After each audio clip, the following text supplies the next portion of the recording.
You are now tuned in to Hits 92.3, where we take great pride in personal expression of one's feelings, thoughts, or ideals. What you're getting ready to hear on this show are the opinions of the hosts and their guests, and they do not reflect the opinions of Hits 92.3 radio station, the brand, management, staff, their respective advertisers, parent companies, or affiliates. Now stay tuned as this show begins in 5, 4, 3, 2, 1. Sky People Chief coming peace, love, and I'm just trying to see where you going with that on. You got cute for me.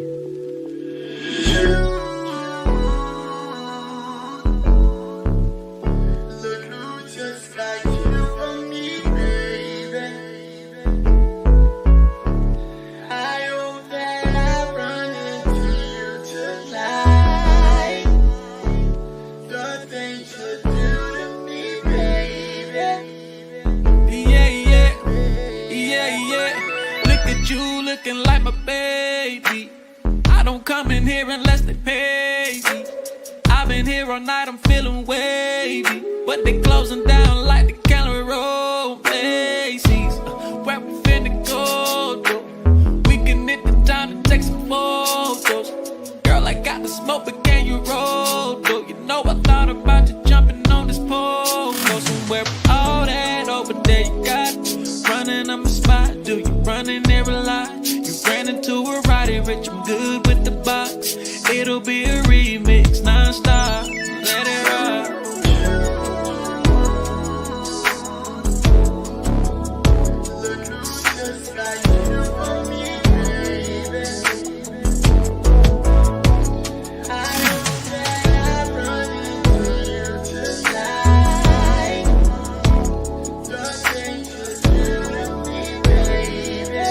Lala, yeah.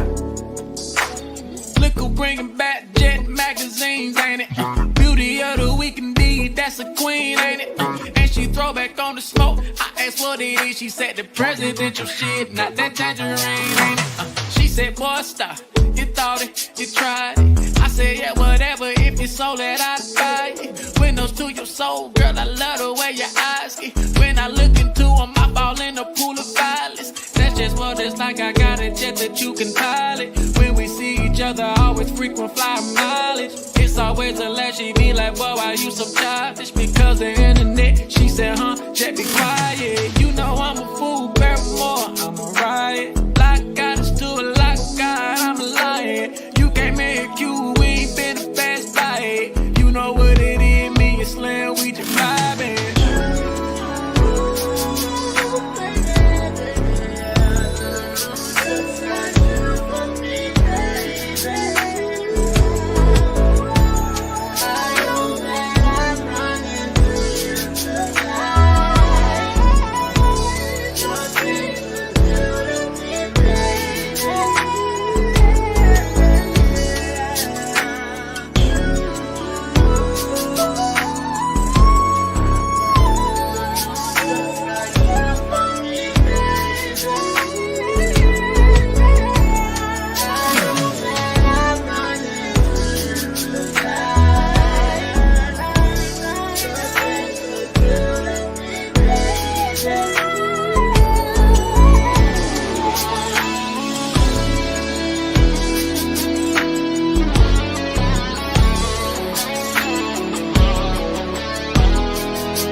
and it was pretty dry, so we've been going through that, but glad we back on the sunny side and can actually enjoy the summer time. I know summertime is summertime fine. That's when everyone wants to be ready, wants to be outside, wants to look nice, wants to be seen, wants to party, and wants to feel good. So much is going on in the world today. Is we really got to take some time to pour into ourselves and enjoy one another, family, friends, loved ones, all of those things. I know in the community it's been a lot of things going on. As you all know, my job is to always be the one to debunk whatever myths are out there, give you the facts, hear from someone who not only is in the industry, has been a patient as well, who has experienced quite a few things in the surgery world, as having things done on myself, and of course with the job that I have. Not only, again, do I do post-operative care for cosmetic surgery, but I am also a registered nurse. Okay, I've been an emergency registered nurse for 13 years. I know it don't look it, but I'm very old and seasoned in the game. Okay, and if I don't know something, I will flat out tell you I don't know it, or I will go do my research and I will get back with you and give my best professional opinion about it. All right. Actually, at work yesterday, telling some people what I did, the first comment they had about was, why do they stink? And I'm like, I'm like, okay, so what do you mean by stink? I know exactly what they were talking about. They was like, I don't know. I just be hearing, BBL girls, they stink. Like they booty smell really bad. So I have to explain that not everyone is going to have an odor after having surgery. First of all, stop thinking it's only the BBL girls. It could happen to anyone having surgery. Lipo only, tummy tuck only, breast work, it doesn't matter. It could potentially change it, or you may have an imbalance after surgery. Why? That is because, again, the body is put into shock. So everything is knocked off, including your pH. So the biggest thing, y'all, I know you see the jokes on social media, hee hee ha ha, but at the end of the day, like it's a sensitive subject. It's not because they're dirty. Please stop thinking that they're dirty or they have an infection or, they butt so big they can't wipe. That's not the case in the beginning. I ain't got nothing to say after your pain is gone and you don't know how to spread them cheeks. That's something you're gonna have to learn how to do. But for the beginning part, the reason why there's an odor is because they just have an imbalance. Their pH got knocked off during surgery because of the shock of the surgery. So it resets everything. So they can take as many showers a day as they want, to be honest with you. If they have that odor, then it's still going to be there no matter how clean they try to be. So the only way to fix that is to get an antibiotic. Okay, you have to reach out to your primary care or go to urgent care or wherever, ER, wherever, and they can prescribe you something. Take it for 5 to 7 days, wrap it right on up, and you'll be back to your normal self. It's really not a big deal. It's just people make a big deal out of it. There's other things to be worried about after having surgery besides a little smell. I do not personally get offended by it because I understand what's going on. I never for once think that a client is nasty and didn't wipe herself before coming. I don't ever think that. If they want to talk about it, we will talk about it, but I still remain professional and do my job as I'm supposed to do, with making you feel comfortable doing your service. The main things for people to be concerned about, which is what I want to talk about today, is the causes of why someone could possibly pass away in regards to having cosmetic surgery. That is a very, very deep rabbit hole. It's a various of reasons and concerns as to why. It's unfortunate because, in my personal opinion, surgery has been desensitized really, really bad. Like, people don't understand what they're putting their body through, what type of recovery process they're going to have. For some strange reason, they feel like, oh, I'm having surgery Friday, I'll be fine by Monday. That's not the case. I recently had some clients this week and they told me that the own surgery center told them they'll be fine in a week. Why would you do that? Why would you set somebody up for failure? Because all they're going to assume is that, oh, by next week, I'll be okay. I'll be back to normal. I'll just look a little bit different. That's not the case at all. You're going to be down for weeks, if not months. You need to plan it accordingly, especially with your job. So I feel bad for people who listen to them instead of reaching out to someone like myself, and you only took off a week of work or a couple days. That's not cool. That's not fair. Just to make somebody sign up so you can get your funds. And yeah, I want to make money too within my business. But one thing about it, I'm never gonna tell you a lie. Even if that means I could potentially lose you as a client, that's fine. I would rather tell you, hey, you are not well enough for this right now. Reach out back to me in some time. Now, what I do know is if I tell you no, you're gonna reach out to somebody else to tell you yeah. That's on you at that point.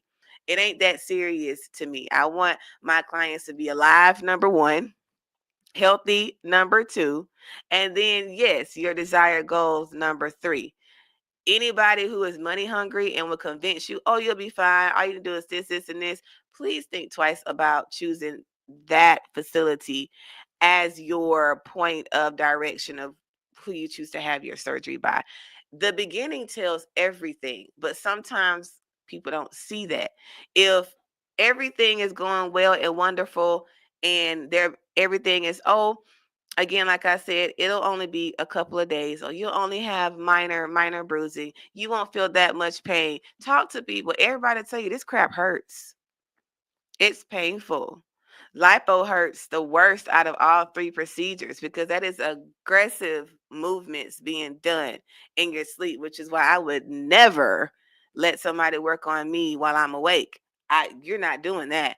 You're going to have to put me out. There's no way in the world I could sit or lay, excuse me, and be in sort of a twilight and somebody is shucking and jiving inside of me. And I'm supposed to be cool about it? I don't think so. Also understand when you are going up under local anesthesia, they cannot be as aggressive and mold and contour you as strategically as they would if you were put to sleep because you're going to feel it. They're not going to be able to apply that pressure. They're not going to be able to target those areas really hard and get you that nice sculpted body that you want because you're awake. That it's just not possible. So telling you now, having awake surgery versus having a general anesthesia or actually be put to sleep, there is a difference. Period. It don't matter how big or how small you are. You're not going to look the same or as snatched versus somebody who actually went up under anesthesia. So if you're scary, that's fine. But understand, okay, you must really want it bad that you're going to choose the route of being awake because your results are not going to be as optimal. And 9 times out of 10, you're going to have to do it again or have some type of revision done. Because sometimes people can't even withstand the local. They react to the anesthesia, so they may get sick, they may vomit. I had one client, she was supposed to be put up under, but she kept throwing up while they was trying to put her to sleep. And that's not safe because you're laying flat or you're still laying flat, whether on your stomach or on your back. So they had to wake her up, and the only choice she had was to come back the next day and do it away because you're not getting your money back. And that's what's unfortunate. It don't matter what happened. You're not, once they get that final payment, that's it. Even when you start paying, that's still it. I was supposed to have surgery on October the 30th. I can't of 2020. My grandmother passed away October 29th. So I'd already paid my deposit. I'd already gotten my Airbnb. I already got my flight. And I already paid for some massages. The only people who gave me a full refund was Airbnb. Everybody else, oh, I'm so sorry for your loss. I really hope that you are okay during this time. And yeah, whenever you're ready to reschedule, we'll be right here for you. That's what you're going to get. There was no sympathy whatsoever. It did leave a taste in my mouth. So when it was time for me to do it again, I reached out to a different facility because I'm like, okay, at what point, like, you have to have a heart at some point. That's not cool. I literally had a whole death in the family, and it wasn't a lie. I wanted the surgery real bad. But I had to, of course, I had to handle that. I'm not about to go through a procedure and my grandma just passed away. Like, you got me messed up. That was my bestie. That was my best friend. I needed some time. They didn't care. They still kept the deposit. And they kept the deposit. I never went back to them. They still have those funds. It is what it is. So you have to also prepare for the what if and know that any event that something happens, you're not going to get a refund. It'll be very, very, very hard to get a refund. Even if they mess up on you, even if they make an error, it'll be hard to get your money back. Don't ask me why that is. I don't know. I would never mistakenly do something to someone, which that doesn't happen in my practice because y'all come to me with what it is and either I can fix it or I can't. But let's just say I did do something along that line. Actually, I do know why they would. Anytime they try to fix it, that's an admission of guilt. So please understand that. And y'all got to be smart and kind of read sometimes. Any company, a restaurant, a store, a doctor's office, whatever, you're not happy, you're not satisfied. An apology is an admission of guilt. Them trying to fix it. If you were like, you know what, I won't even trip like that if y'all just fix it, like make it right. That's still an admission of guilt. And legally, that is grounds for a lawsuit. Yes, malpractice, thank you, a lawsuit. Anytime somebody tries to fix something or give you, it is an admission of guilt. It is what it is. So on that side of it, I understand, but at the end of the day, this ain't idolatry. This is you dealing with people's lives here. And you got to hold people accountable, but I also have to hold the community accountable because y'all don't do y'all research. Y'all go on Instagram, see a big butt, try to figure out which doctor she went to and book it. That's it. You don't ask no questions. You don't ask her what was her experience like. Were they nice to me there? How did they treat me before versus afterwards? Were they responsive when they need? Did you have any issues? If you did have any issues, did they try to fix it? Y'all don't care about none of that. You just say, I want to look like that, and you go book it, and that's it. And then you come crying to me like I'm supposed to do something about it. We're already here now. We are already here now. I try so hard to promote and try to catch you guys on the front end so that we can already be prepared and be ready to take on what's going to come for the afterwards. It's always best to be prepared before than while you're in the thick of it because it's going to be worse. It's going to be way worse when you wake up and you didn't know I was going to be like this. I was going to have all these problems. All right. So we have to really, really talk about that more. I really want you guys to understand that this is not a microwave situation. This is a very much recovery process and a journey. We're going to take a short commercial break and then we'll be right back and I'll talk to you guys some more. Hey, the secret's out. Hits 92.3 is now accepting submissions for brand new shows. That's right, you could become a radio personality right here on Hits 92.3, the real definition of internet radio. You don't have experience? That's okay. You don't live in Georgia? That's okay. You don't know what to do now? Now that's not okay. But your girl is here to help you out. Email us today at hits923newshow@gmail.com and tell us about your potential show with Hits. Again, that email address is hits923newshow@gmail.com. Don't be last. The slots are filling fast.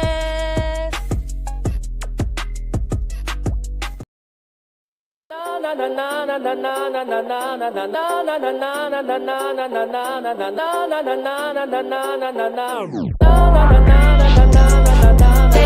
all wanna get with a bad bitch, but the gay is I'm really not going to treat it. They all wanna get bitch. She just want a bad bitch. Bitch. She just want a bad bitch. She just want he wanna leave a hickey on my titty. He a bad boy. Think he a player. I'm an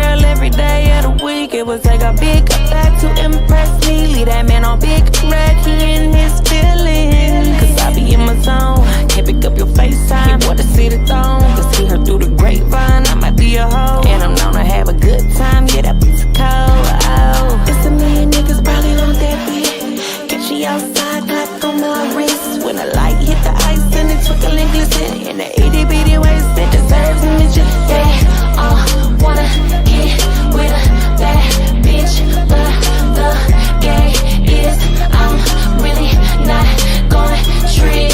They all wanna get with a bad bitch, but the gay is I'm really not going trick. Ass nigga.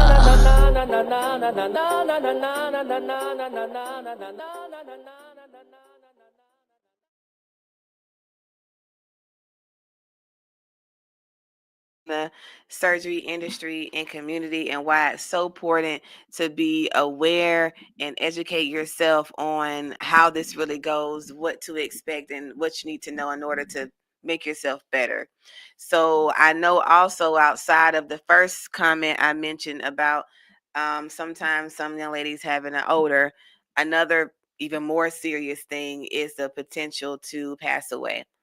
All right. So recently was trending now on social media. It was a 28-year-old. I think it was in Las Vegas.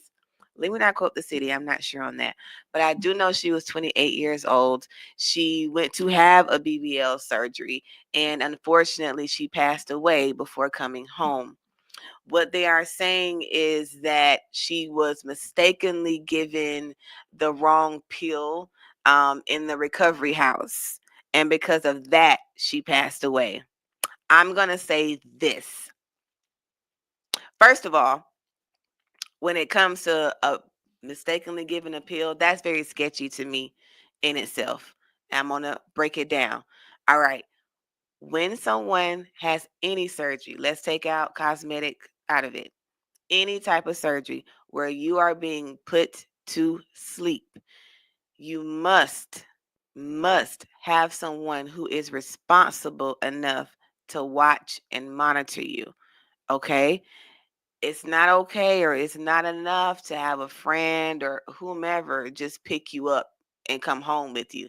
They over here chilling on the phone, watching TV, taking videos of you, whatever, and they need to be watching you. Someone needs to be monitoring you. This is why it's important to have the proper person doing your recovery. Okay? She was at a recovery house. All right? Let's talk about that. Y'all got to vet these recovery houses the right way. Miami has so many fake ones, and unfortunately, Atlanta, I'm hearing they got some fake ones too. And I really, really hate that, which is why I will not get a recovery house. So y'all stop asking me. That's not something I want. It's too much liability, too much responsibility. Okay. Someone at a recovery house, needs to be licensed. The main thing is a lot of these places aren't licensed. Okay.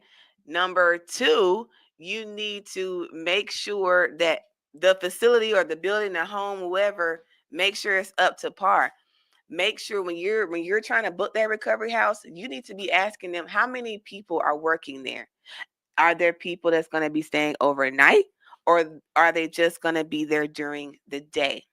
How many dolls do you house at one time? That is what is really important. Okay, the facility can actually be nice, license of the part, and all of that. But if it's 8 of y'all in there and it's only one person to take care of all 8, somebody's going to be lacking. I've had dolls tell me the house was beautiful, the food was good, but I pretty much took care of myself because she was overbooked, she was overwhelmed. She had other people that was crying louder than me or couldn't move, and she saw that I could move around a little bit more. So yeah, I pretty much did my own thing. Why pay for something and you're not going to have the full amenities of that service? Don't ever do that. Ask how many people do y'all take on at one time, and how many people are going to be there to be able to take care of us. Are they legal? Are they licensed? What are their backgrounds? A medical assistant, that's cool. I would actually prefer a CNA just because of a scope of practice. A CNA can do more than a medical assistant, but hey, I'll take that too because there's some Really, really, really great ones who they might not have it on paper, but they still know what to do and can tell somebody else, okay, you CNA, this is what you need to be doing. This is what you need to be monitoring, what you need to be looking at. Somebody needs to be watching you while you're sleeping. The first 8 hours at least really is 72. But the most critical time is the first 24 hours after surgery. All right. So if you're being picked up and dropped off and put in your bed, but no one's came to look at you in 4 hours, you could be gone by then. Just being honest with you. Being put under anesthesia is a lot of it basically takes away your own capacity to breathe. Understand that. So when you're put to sleep for any surgery, they may not put like a tube down your throat. They can put a little device that'll open your airway and keep it open, but you're given drugs to paralyze you and to put you to sleep. Understand that. There's 2 drugs used to put you to sleep. One is a paralytic. The other one is a suppressant, or it's going to make you fall asleep. All right. Both of those things combined compromises your airway. They have to give the medication based off your weight and how long the surgery is going to take. Sometimes they may not know how long the surgery is going to take. They may think it's going to be something simple, but when they get in there, they might realize, oh man, like she has something over here. I got to get that. Or she didn't tell me she had a gallbladder surgery. We got to work around that. Little things like that that aren't told beforehand would cause them to have to extend the surgery process in order for them to get done what needs to be done. If they're having to extend it, they're having to give more drugs. They're having to give you more medicine. They could have thought the surgery was going to be 2 hours and it wound up being 90 minutes. So now they have to give you medicine to hurry up and wake you up because, yeah, we got to hurry up and get this girl out because we got the next one. We got to get this done. We got 25 people today, which is stupid as well. So when things are combined like that, you cannot guarantee that. It takes a minute for your body to regain control and for you to breathe on your own, to understand you're not sleeping anymore, to know what's going on. You know, I do PACU at outpatient centers, and people be saying all kind of stuff. I mean, telling all their business. Ma'am, that is not something I really need to know today, but whatever. You don't know what's going on. So you have to trust that the people that are taking care of you are responsible enough to do so. So them saying they gave her a mistakenly wrong pill, let me tell you something. I don't fall for those quick stories anymore because knowing what I know, it's more to it. I can bet my bottom dollar it wasn't just, they might have did give her the wrong pill. They probably did. That they might have done that, but that's not the only thing that did it, okay? That is not the only thing that did it. What could you possibly give someone to kill them afterwards? That's a wrong pill. They already prescribe you narcotics. Low dose, but you still get some sort of pain for pain control. All right. They might have gave her too much of it. That could be a possibility. The other pills that y'all are giving after surgery, you're giving something for pain and an antibiotic and a muscle relaxant sometimes. Those are typically the only 3 things else. The muscle relaxant is not going to kill you. The antibiotic's not going to kill you. Like, again, the only thing that could possibly happen with the pill would be too much of it. But I'm also questioning the recovery house because why weren't you looking at her and making sure while she was sleeping that she was actually breathing? How many times did you go in the room and look at her? Or were you so busy that you was like, oh, she's resting, she's fine, she's all right, let me go help this person take a bath, and just kept working on everybody else and didn't go in to check on this young lady? Also, remember too, a very important thing, when you are sent home, you do not need to be laying flat. It's not just tummy tucks. BBL, whether it's on your stomach or what, you need to have some type of elevation. So you need to be propped up on pillows. You need to be, whether it's on the front, if you got a BBL and you're laying on your stomach, you need to have quite a few pillows up under your stomach. If you're on your back, you only had lipo, you need to be sitting up somewhat. Don't lay flat. Laying flat, it's actually harder to breathe laying flat than sitting up. Sitting up helps with chest expansion. So they could have had her laying flat, covers over her. She's already just had surgery. So the anesthesia, y'all, it takes 72 hours, 3 days. 3 whole days for anesthesia to leave your body. I have worked at some surgery centers and they don't wake up. So we have to send them to the hospital because we can't stay overnight. This isn't a facility that's equipped for that, for overnight stay. We keep trying to wake you up and you can't even lift your head. So we have to send them to the ER and they have to just finish their recovery and kind of sort of let some of those medicines wear off so they can safely go home. If nobody's paying attention to that, or sometimes people think, oh, surgery was successful. She woke up. I can pick her up. Everything is fine. No, everything is not fine. Those first 3 days, somebody really seriously needs to be taking care of you and making sure that you are breathing on your own, that your heart rate is not elevated, that your blood pressure is fine, that you can even walk. I unfortunately had or use all your functions. I unfortunately had a client, and I would love for her to come on one day. I hope that she still does when she has the courage to do so. She went to Miami for a BBL. I do not remember the surgery center. In any event, she woke up and she could no longer move her right arm. Like, of course, but make a fist. She worked at home, so she was typing a lot. She couldn't type. Her fingers wouldn't move up her arm, her elbow, like just flat out flaccid is what we say, flaccid.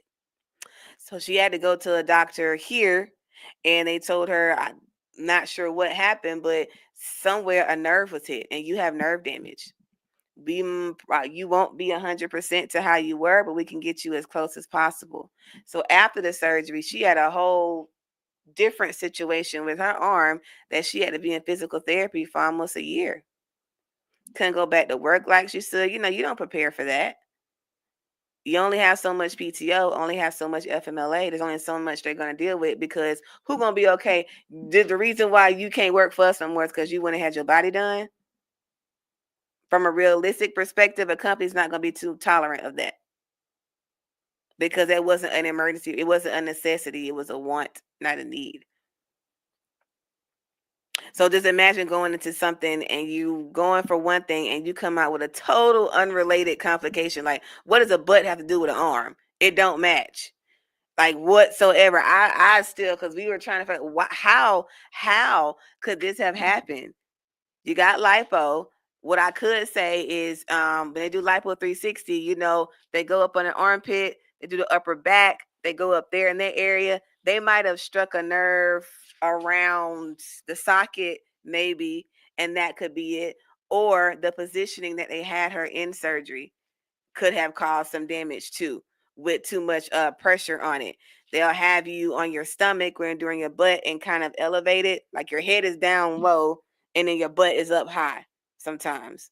So the dangling of that could have caused something. That is a mystery that I hope when we do have the conversation here on the show, she'll be able to get to the bottom and say, okay, this is why this happened to me. This is why this happened to me. It caused her to have more concern. Like, the focus was no longer on your body. Now it's like, she's a young woman, don't have any children, had a whole life ahead of her. And now you may have some type of defect. Now you got to worry about your mental health going through this. Because of course you're going to beat yourself up. You're going to be like, I shouldn't even had this surgery. Like, I will still be fine. So it's a lot of things to consider as far as that. Back to the young lady with the pill. Again, I do not feel it was only the pill. I actually hold, the recovery house is responsible because they gave her whatever it was. But trust me, guys, it was more to it than just that. Way, way, way, way, way more to it. What I have heard is that some recovery houses, they will take their drugs. They'll take all their meds. They're supposed to put them in a sealed, a locked container area with a name, label it. This is for this patient. This is for that patient. I don't think they do that all places. They just take the pills and they'll do whatever with them. They just handing out pills, not even knowing if it's your name or if it's your right dose. A client of mine witnessed that like firsthand. They took all her medicines, and when she told them she was in pain, they handed her with a pill, not even with a glove on. Had a random pill in their hand and said, "Here, take this." And got an attitude when she was like, what pill is that? Where's my pill bottle? They refused to give it to her. And got mad when she was questioning. Now, you feel helpless at that moment because you can't fight. You just had surgery. So they got you. What all you gonna do is say, no, I don't want it, and call the cops? She could have done that. But then she would have been destitute, because it's hard to find a place same day. It's very, very hard. She also told me that there were some things that were sketchy before she had the surgery. But again, like I said, once they take your money, you're not getting it back. So I don't blame anybody who's like, well, I'm already here. They're not going to give me my refund. Okay. She tried to call around to get into another recovery house. Nowhere was available. Nowhere. She said there was 2 other girls who felt the same way. They couldn't find anyone, so they canceled their surgery because they could not find another person in Miami to take care of them. They canceled it. And that's unfortunate. That's money lost. That's money lost. I mean, you can reschedule, but the Airbnb, the pay for the recovery, that's a wash. The recovery house money is gone. So you guys got to prepare financially for that as well. Another major reason that a client could unfortunately pass away is internal damage, hemorrhaging, bleeding to death. So understand, when you have lipo done, you have very important things in your stomach, guys. It ain't just fat. You need to be worried about being gone. Okay. You got your stomach, you got your spleen, you got your kidneys, you have your intestines. My God, if somebody nicks your intestine, like, just pray. That is full of disgustingness that's supposed to be filtered out when you have a bowel movement. That is full of acidic fluid that's just damaging and tearing up. It can cause a major, major infection. There's arteries in your stomach. Your biggest artery is not your carotid. It's not your neck. Your biggest artery is in your stomach. If you fill your stomach around your belly button and just press down on it a little bit, you'll feel it pulsating. That is your biggest artery. And y'all will hop up on that table and be like, oh yeah, I'm just finna get some fat taken out. No, love. Like, you got some stuff going on you got to be considerate of. Do arteries get nicked in surgery? Yes. Have I had a client that happened to? Yes. Did she almost die? Yes. That is nothing to play with. What is that rapper that died? Scooter? Young Scooter? Y'all know that's what happened. Everybody claimed he got shot. He didn't get shot. He was trying to run, jumped a fence. The wire nicked the artery. He bled out before the cops even got to him to find him. He was already gone. It takes less than 2 minutes to bleed out once an artery is cut. You won't have that kind of time. The only thing that saved this young lady, thank God, is her husband was with her. They did the surgery. They patched her up. Now, I'm going to also be very honest with you on this. Once an artery is nicked, it skeets. So when they say leaking, that's what I consider leaking, what people say in the streets. It don't ooze out. It's shooting out at you. That's how you know that's an emergency. That's a pro tip. Free game for y'all. Anytime y'all out somewhere and somebody, if the blood is oozing, all right. If that crap is like skeeting out of anything, you better either, if you love them, try to put pressure on that area to stop it, or call 911 right then. You don't have that much time. An artery is nicked. That's it. So in any event, she had the surgery. Something happened, which was an artery that was nicked. What I'm saying is, a true professional would have known that was done, and they would have done extra things to try to, we say, cauterize. You can kind of seal that area up. You can fix an artery. They have surgeries for it. Something should have been done to stabilize that cut, that nick, that bleeding. All it takes just a little bit of, just a little. It could be a pin size of a nick, and it could still cause internal damage. Okay. Patched her up, told her husband she did great. Everything went well. Went back to the hotel. The husband told me the story because, of course, she don't remember she passed out in the bathroom. He said she had to use the restroom. She stood up and she fell right on down. Had to call 911, rush her to the emergency room where they told her that an artery, because they had to open her back up. That also sucks. Having a surgery and then having to be taken to a hospital. They're not going to care about aesthetic. They want to save your life. All right. So her scars are pretty much done for. She has a long scar down her stomach. They had to open her wide open and see what's going on here. And when they did, they realized, oh my God, the surgeon nicked the artery. Like, she's bleeding to death. So she had to stay in Miami for 10 extra days and then come home, and I inherited her. And that's when I realized what happened. You know, I'm noticing when they put drainage tubes in you, pay attention to the color of the return. It should not be, it can be red, but it should look fluidy. It should be like water. It should like Kool-Aid. Okay. It should not be clotting up. It shouldn't be thick in there. It should never be dark red. It should never be dark red. That's pure blood. If it's clotting up, that's pure blood. That's a problem. And it's just pooling and pooling and pooling. And I'm like, honey, I think you need to go back to the hospital. She was like, are you serious? I said, yes, you need to go back. She went to Grady and had to have another surgery when she got back to Atlanta. They don't care. They don't care about it having a clean, crisp line that nobody can see. They don't care about that. But at this point, you shouldn't care about it either. Like, we're past that. And she had a BBL. So forget being in your garment. Forget being compressed. We're past that point too, honey. You just got to stay alive, like, for real. She had to have another surgery where they went back in, opened her back up, did what we call an abdominal wash, get all that stuff out, clean it up, seal up the leak again, and hope and pray. Now she's on a much of a journey, but that ruined her experience because of negligence. And also the surgery center, they did just enough to not get sued, which I told her, hey, at the end of the day, that was your life they played with. They checked on her while she was in ICU. Once she got downgraded to a regular standard room, she heard nothing from them again. Come on. You don't do nobody like that.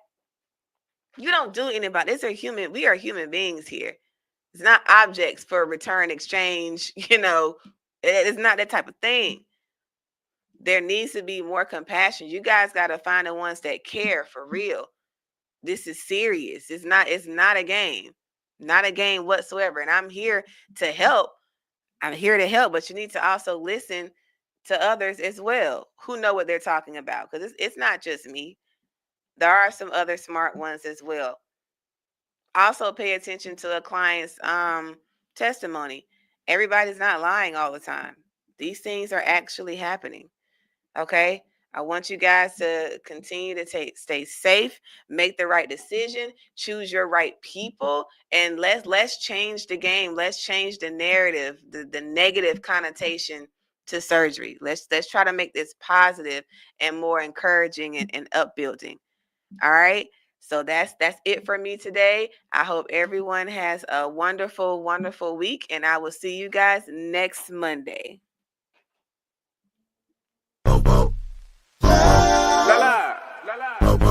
Alright, so Slim, you still got the way. Alright, Sonya playing what up though?